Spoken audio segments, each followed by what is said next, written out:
한국은 가난해서 고기도 못 사 먹는다며? 못 믿겠지만 현재도 많은 중국인들이 이런 생각을 가지고 있다고 합니다. 왜냐하면 중국인들은 자기들이 최고라는 생각 속에 빠져 살고 있으니까요. 중국 기자가 한국을 다녀와서 한국의 실체에 대해 폭로했다고 합니다. 어떤 내용인지 지금 바로 시작하겠습니다. 제 이름은 류펑이에요.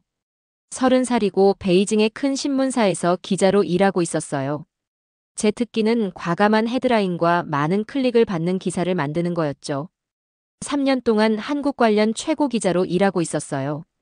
그 나라에 한 번도 발을 들여놓은 적이 없었지만 말이에요. 한국에 관한 제 최신 영상의 조회수가 계속 올라가고 있었어요. 5,000뷰. 이제 6,000뷰까지 올라가고 있었어요. 댓글란은 칭찬으로 가득 차고 있었습니다. 한국에 대한 진실을 알려줘서 고마워요. 라고 한 시청자가 적고 있었어요.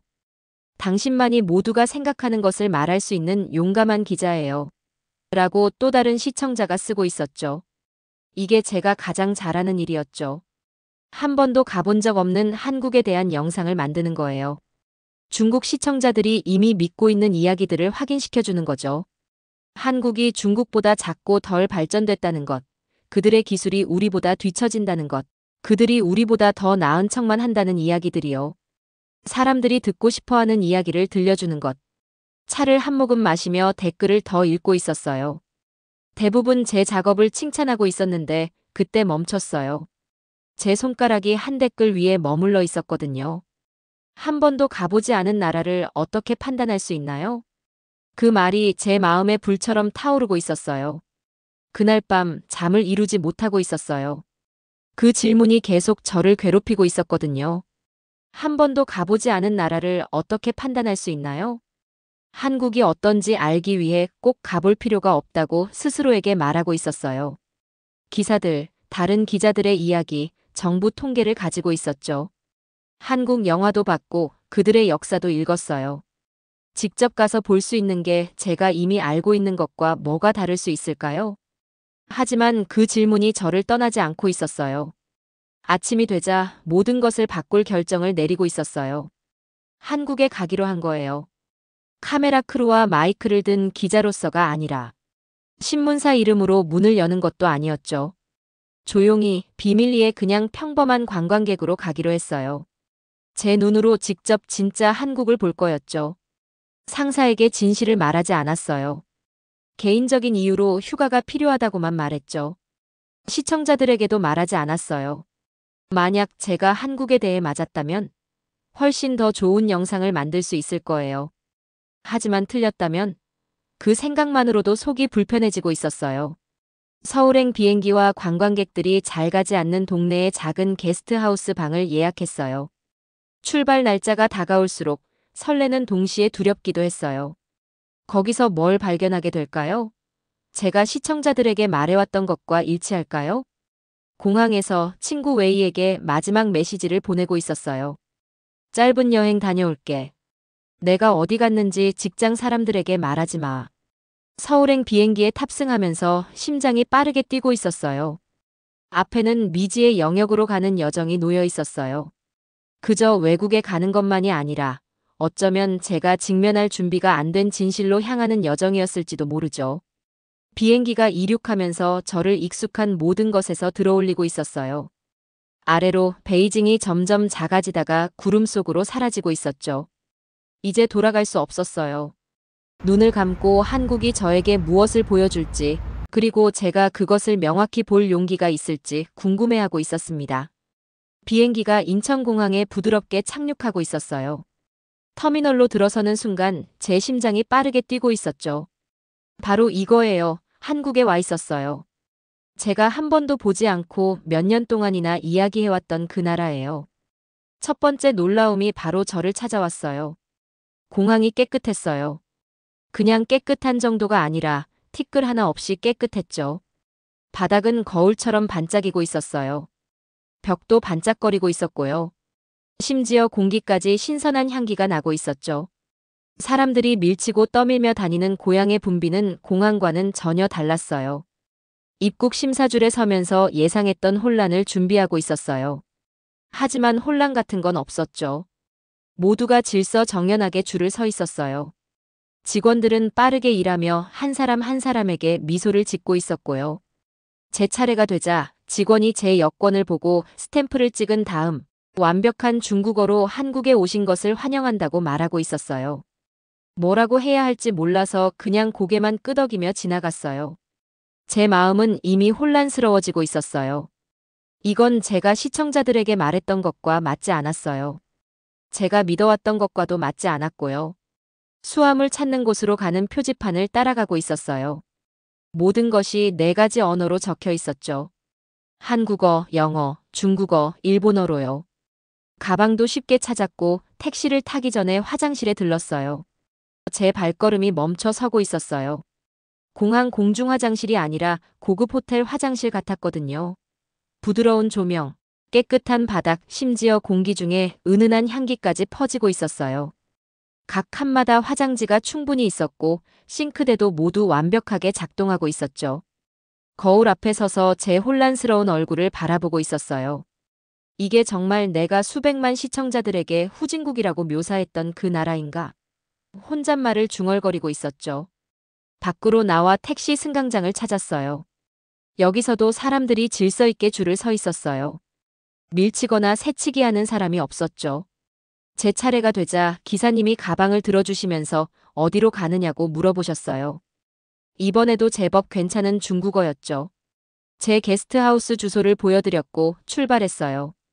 서울로 가는 고속도로에서 매끄러운 도로와 쓰레기가 없는 환경, 현대적인 건물들이 눈에 들어오고 있었어요.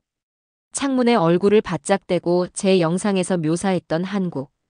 지저분하고 시대에 뒤떨어지고 중국 아이디어를 베끼는 그런 한국을 찾으려고 애쓰고 있었죠. 하지만 찾을 수 없었어요. 제 게스트하우스는 관광지가 아닌 일반 동네에 있었어요.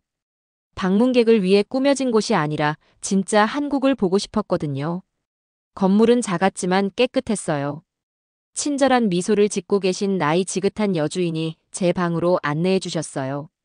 방은 단순했지만 필요한 모든 것이 갖춰져 있었죠.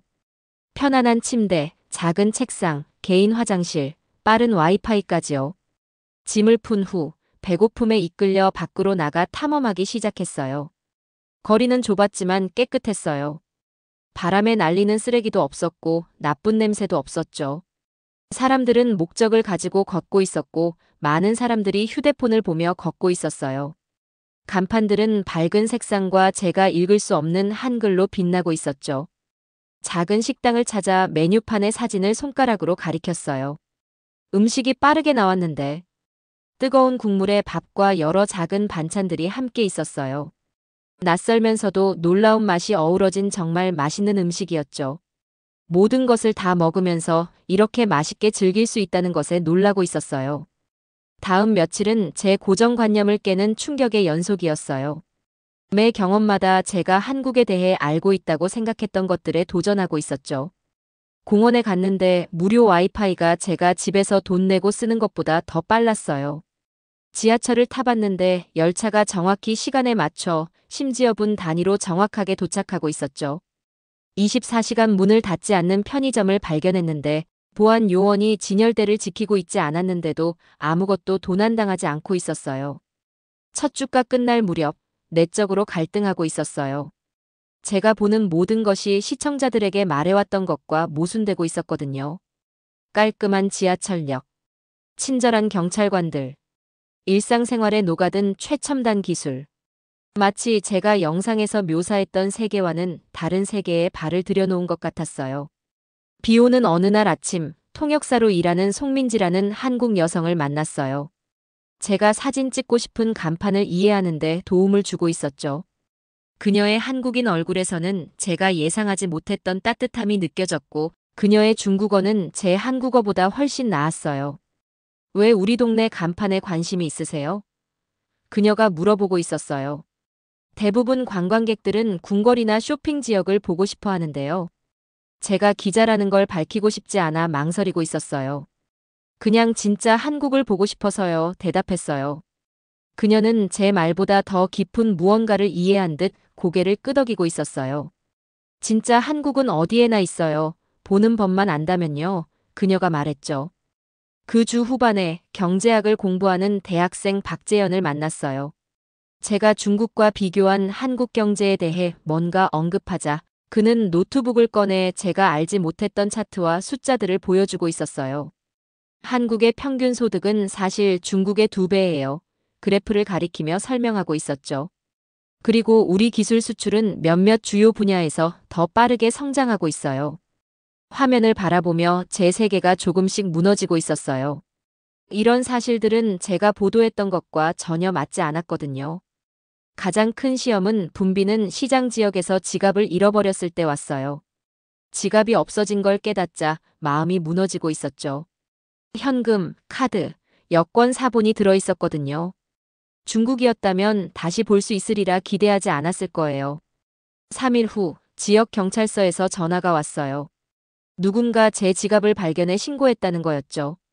모든 것이 그대로 있었어요. 모든 지폐, 모든 카드가 손대지 않은 채로요. 경찰서에서 제 놀라움을 감출 수 없었어요. 이게 정상인가요? 경찰관에게 물어보고 있었어요. 사람들이 보통 잃어버린 물건을 돌려주나요? 물론이죠. 마치 다른 것은 이상한 일이라는 듯이 말했어요. 대부분의 분실물은 주인에게 돌아가요. 게스트하우스로 돌아가는 길에 찾은 지갑을 꽉 쥐고 있었어요. 하지만 제가 붙잡고 있던 건 지갑만이 아니었죠. 제 잘못된 생각들, 거짓 보도들, 수년간 퍼뜨려 온 잘못된 정보의 무게를 함께 안고 있었어요. 그날 밤 방 안 작은 책상에 앉아 있었어요. 노트북을 열고 글을 쓰기 시작했어요. 오해를 불러일으키는 영상을 위한 또 다른 대본이 아니라 제 눈으로 직접 본 진실을 쓰고 있었어요. 진짜 적은 한국이 아니었어요. 진짜 적은 내내 제 안에 있었던 거였죠. 제 자존심, 제 가정, 제가 알고 있다고 생각했던 것에 의문을 제기하기를 꺼려했던 제 자신이었어요. 페이지 맨 위에 제목을 쓰면서 손가락이 떨리고 있었어요. 내가 한국에 대해 결코 알지 못했던 것들. 여정은 이제 막 시작되고 있었습니다. 한국에 온 지 2주가 지나고 작은 게스트하우스 방에 혼자 앉아 있었어요. 침대와 바닥에 모든 메모, 사진, 일기장을 펼쳐놓고 있었죠. 모든 페이지가 같은 이야기를 말하고 있었어요. 중국에 있는 제 시청자들에게 말해왔던 것과 완전히 다른 이야기였어요. 제 노트를 집어들고 첫날 쓴 내용을 읽고 있었죠. 공항이 깨끗하다. 사람들이 질서 있게 줄을 선다. 모든 것이 잘 작동한다. 그리고 지하철에 대해 쓴 내용도 읽어보고 있었어요. 기차가 정확히 시간에 맞춰 도착한다. 여기 깨끗하다. 모든 표지판에 4가지 언어가 있다. 카메라의 사진들을 넘겨보고 있었어요. 현대적인 건물들, 아름다운 공원들, 일상생활에 녹아든 첨단 기술들. 공원 한가운데서도 완벽하게 작동했던 공공 와이파이가 생각나고 있었어요. 아무것도 잃어버리지 않은 채로 돌아온 지갑에 대해서도 떠올리고 있었고요. 진실의 무게가 제 어깨를 짓누르고 있었어요. 제가 틀렸던 거예요. 그냥 조금 틀린 게 아니라 한국에 대해 완전히 틀렸던 거죠. 더 나쁜 건 이런 잘못된 생각들을 저를 믿는 수백만 명의 사람들에게 퍼뜨렸다는 거였어요. 어떻게 이런 일을 할 수 있었을까요? 아무것도 모르면서 어떻게 그렇게 확신할 수 있었을까요? 부끄러움으로 얼굴이 뜨거워지고 있었어요. 책상에 앉아 두 손에 얼굴을 묶고 있었죠. 그날 밤 거의 잠을 이루지 못했어요. 모두가 제가 진실을 말하기를 기다리고 있었지만 제게는 내놓을 것이 아무것도 없었어요. 커튼 사이로 부드러운 빛과 함께 아침이 왔어요. 결심을 했죠. 일어나 얼굴을 씻고 노트북과 카메라를 설치하고 있었어요. 오늘은 뭔가 다른 것을 만들 거예요. 한국에 대한 거짓 주장으로 가득 찬 또 다른 영상이 아니라 제가 실제로 보고 경험한 진실된 이야기를 말이죠. 새 영상의 제목을 간단하게 정했어요. 내가 실제로 한국을 방문했을 때 발견한 것들. 녹화를 시작하면서 손이 떨리고 있었어요. 이제는 진실을 말하는 것이 중요하게 느껴져서 긴장하고 있었어요. 안녕하세요. 제 이름은 류펑입니다. 시작하고 있었어요. 3년 동안 한 번도 가보지 않고 한국에 대한 영상을 만들어 왔어요. 제가 여러분에게 말했던 것들을 믿고 있었죠. 하지만 이제 서울에서 2주를 보낸 후 제가 틀렸다는 것을 알게 되었고 여러분께 사과드릴 필요가 있습니다. 말하기 힘든 단어들이었지만 한 문장 한 문장. 말할 때마다 가슴에서 뭔가가 들어올려지는 느낌이 들고 있었어요. 마치 무거운 돌이 하나씩 제거되는 것 같았죠. 깨끗한 지하철역, 효율적인 공공서비스, 첨단 기술의 실제 영상을 보여주고 있었어요. 돌아온 지갑과 낯선 사람들의 친절함에 대한 이야기도 전하고 있었고요. 이것은 제가 찾을 것이라고 예상했던 것이 아닙니다. 계속 말하고 있었어요. 하지만 기자로서 제 임무는 제가 진실이라고 생각하는 것이나 여러분이 듣고 싶어 하는 것을 말하는 게 아니에요. 제 임무는 저를 놀라게 하더라도 실제로 진실인 것을 여러분께 보여주는 것입니다. 녹화를 마치고 업로드 버튼 위에서 제 손가락이 맴돌고 있었어요. 이 영상을 올리면 제 경력이 끝날 수도 있었죠. 시청자들은 배신감을 느낄 수도 있고 상사는 저를 해고할 수도 있어요. 하지만 올리지 않는 것은 더 중요한 것, 즉 진실 자체를 배신하는 일이 될 거예요. 업로드 버튼을 눌렀어요. 첫 1시간은 정말 무서웠어요. 빠르게 달리기 시작했는데 많은 사람들이 화가 나 있었죠. 한국 돈에 매수됐구나. 중국의 배신자. 어떻게 이렇게 쉽게 편을 바꿀 수 있니? 영상을 삭제하고 이 모든 일이 없었던 것처럼 하고 싶었어요. 하지만 그때 다른 댓글들이 나타나기 시작하고 있었죠. 작년에 한국을 방문했는데 똑같이 느꼈어요. 솔직해 주셔서 감사합니다. 틀렸다는 걸 인정하는 데는 용기가 필요하죠. 이게 진짜 저널리즘이죠. 저녁이 될 무렵 이 영상은 제가 전에 올린 그 어떤 것보다 더 많은 조회수를 기록하고 있었어요. 댓글 섹션은 사람들이 자신의 믿음이 틀렸다는 것을 발견한 경험을 공유하는 장소가 되어 있었죠. 여전히 화가 난 시청자들도 있었지만 더 많은 사람들이 솔직함에 감사하고 있는 것 같았어요. 민지가 문자 메시지를 보냈어요. 영상 봤어요. 만들기 힘들었을 텐데 자랑스러워 하셔야 해요. 재현은 이메일로 더 많은 경제 데이터 링크를 보내며 메모를 남겼어요. 진짜 이야기에 관심이 있으시면 도움이 될 만한 더 많은 정보가 여기 있습니다. 몇 년 만에 처음으로 진짜 기자가 된 느낌이 들고 있었어요. 사람들이 제 의견에 동의해서가 아니라 제 영상이 인기 있어서가 아니라 마침내 쉽거나 편한 것보다 진실을 앞세웠기 때문이죠. 그날 밤 몇 주 만에 가장 편안하게 잠들고 있었어요. 잠들기 전에 내일을 위한 메모를 남기고 있었어요. 다음 영상 계획 시작. 기술 혁신의 진짜 이야기. 이번에는 모든 사실을 확인하고 직접 눈으로 보고 있는 그대로 이야기할 거예요. 클릭수를 쫓고 잘못된 정보를 퍼뜨렸던 옛 뉴펑은 사라졌어요. 새로운 뉴펑이 나타나고 있었죠. 진정한 힘은 사람들이 듣고 싶어하는 것을 말하는 데서 오는 것이 아니라 진실을 말할 용기를 갖는 데서 온다는 것을 이해한 사람으로요. 이제 캐리어를 싸는 느낌이 달라졌어요. 한국에 도착했을 때 제 편견과 잘못된 믿음을 가져왔었죠. 이제 중국으로 돌아갈 준비를 하면서 훨씬 더 귀중한 것을 가져가고 있어요. 바로 진실이죠. 서울에서의 마지막 아침은 밝고 맑았어요. 저를 변화시킨 이 몇 주 동안 제 집이었던 동네를 마지막으로 걷고 있었어요. 편의점 주인이 저에게 손을 흔들고 있었죠. 가게 밖에서 화분에 물을 주시던 할머니가 미소와 함께 고개를 끄덕이고 계셨고요. 이런 작은 몸짓에서 제가 존재한다고 알지 못했던 한국의 모습을 보고 있었어요. 친절과 질서, 공동체 의식이 있는 곳이었죠. 공항에서는 모든 것이 순조롭게 진행되고 있었어요. 체크인은 몇 분 만에 끝났고 보안 검색도 효율적이었죠. 이제는 이런 것들을 다르게 바라보고 있다는 것을 깨닫고 있었어요. 예전에는 이런 것들을 무시하거나 보도할 문제점을 찾았을 텐데요. 이제는 이렇게 잘 조직된 시스템을 만들기 위한 배려와 생각에 감사하고 있었죠. 비행기 안에서 한국 땅을 떠나 올라가면서 창문에 얼굴을 바짝 대고 있었어요. 아래로 서울이 점점 작아지고 현대적인 건물들과 깔끔한 거리들이 멀어지고 있었죠. 하지만 베이징을 떠날 때와는 달리 두렵지 않았어요. 결심이 서 있었죠. 중국으로 돌아가는 여정 동안 생각할 시간을 갖고 있었어요. 돌아가면 무엇을 할까요? 아직도 한국에 대한 거짓 이야기를 믿고 있는 동료들을 어떻게 마주할까요? 가장 중요한 건 이제부터 어떻게 다른 종류의 기자가 될 것인가 하는 문제였죠.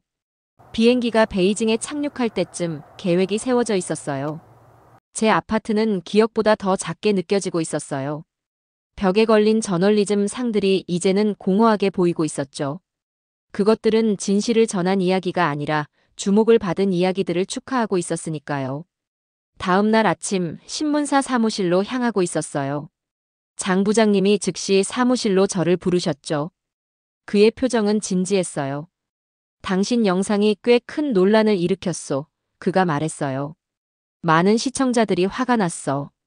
일부는 당신을 해고해야 한다고 요구하고 있소. 깊은 숨을 들이쉬고 있었어요. 이게 제가 준비해온 순간이었죠. 이해합니다. 대답했어요. 하지만 제가 보도한 내용은 변함없이 지지합니다. 그건 제 눈으로 직접 본 것에 근거한 진실이었으니까요. 그의 책상 위에 폴더를 놓고 있었어요.